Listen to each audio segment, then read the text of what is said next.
Let's configure the radio buttons component to enable users to select a single valid option from a predefined list.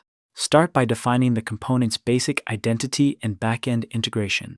Enter the text to display the label for the group and set the grid-based width.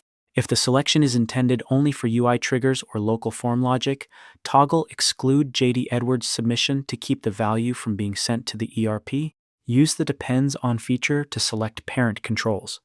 This ensures the radio options automatically refresh or reevaluate whenever those specific fields are updated.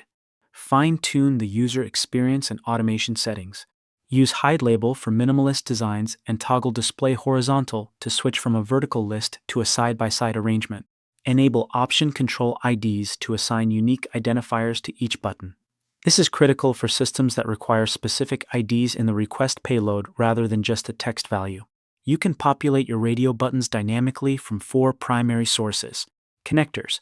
Choose between form service targeting specific JDE applications and forms or data service querying JDE tables directly. Map the field for the user-facing label and the value for the data passed to the system. Databases. Write custom SQL queries in the query editor. Use variables and the @ feature to inject dynamic parameters into your select statements. REST APIs. Select an API collection and request type. Use curly brackets to map variables into your URL or request body. Use the play button to test the request and map specific JSON response keys to your radio button labels and values. Swift objects. Select an internal object and apply search criteria or aggregations to fetch the relevant options. If your options aren't in a database, use the manual options table to hard-code specific labels and their underlying values. Set a predefined option to be highlighted when the form loads.